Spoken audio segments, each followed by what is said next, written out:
নমস্কার বন্ধুরা, নীলির রান্নাঘরে সবাইকে অনেক অনেক স্বাগত। বন্ধুরা, আজকে বানাবো ইলিশ ভাপা। এইভাবে বানিয়ে ফেলুন, স্বাদ হবে দুর্দান্ত। আপনারা স্কিপ না করে পুরো ভিডিওটি দেখতে থাকুন।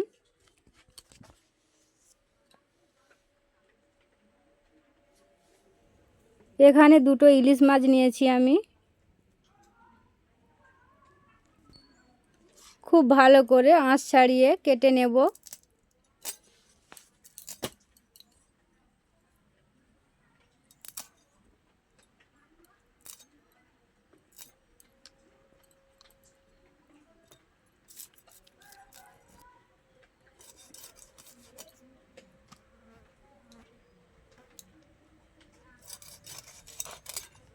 আঁশ ছাড়িয়ে মাছগুলো কেটে নেব।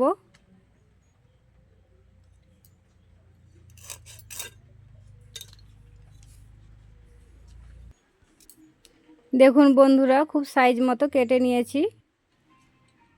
মাছগুলো খুব ভালো করে ধুয়ে নিয়েছি। এখানে আমি 6 পিস মাছ নিয়েছি। সাদা সর্ষে, কাঁচা লঙ্কা বেটে নেব। এখানে আমি সাদা সর্ষে নিয়েছি, আপনারা চাইলে কালো সর্ষেতে রেসিপিটা করতে পারেন। খুব ভালো করে পিনো করে বেটে নেব। দুটো কাঁচা লঙ্কা একই সাথে বেটে নেব।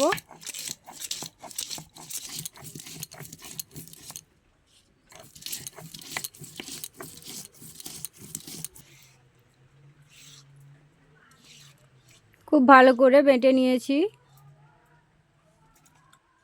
এখানে আমি একটা কৌটো নিয়েছি, স্টিলের কৌটো। কৌটোর মধ্যে সর্ষে বাটা দিয়ে দেব। হলুদ গুঁড়ো 1 চামচ, কাশ্মীরি লঙ্কার গুঁড়ো 1 চামচ,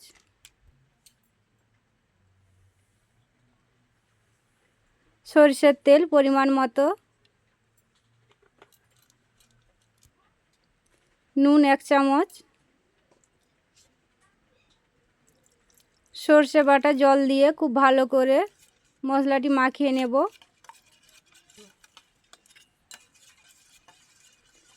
খুব ভালো করে মাখিয়ে নিয়েছি। ইলিশ মাছগুলো একে একে মশলার মধ্যে দিয়ে দেব আমি।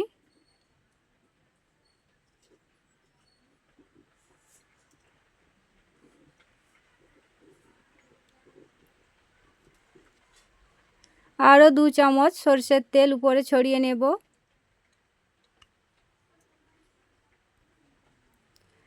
উল্টে পাল্টিয়ে মশলার মধ্যে মাছগুলো মিক্সড করে নেব।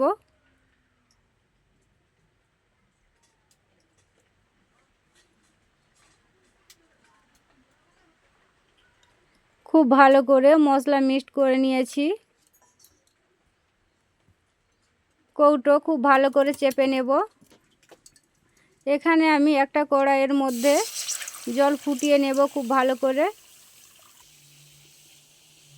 খুব ভালো করে ফুটিয়ে আঁচটা কমিয়ে দেব। দেখুন বন্ধুরা, কৌটোটা খুব বেশি ডুবেনি। 15 থেকে 20 মিনিটের জন্য আমি ঢেকে নেব।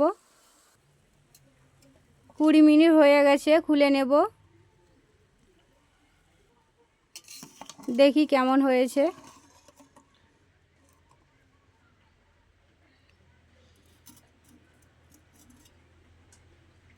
দেখুন বন্ধুরা, কত সুন্দর একটি কালার এসেছে।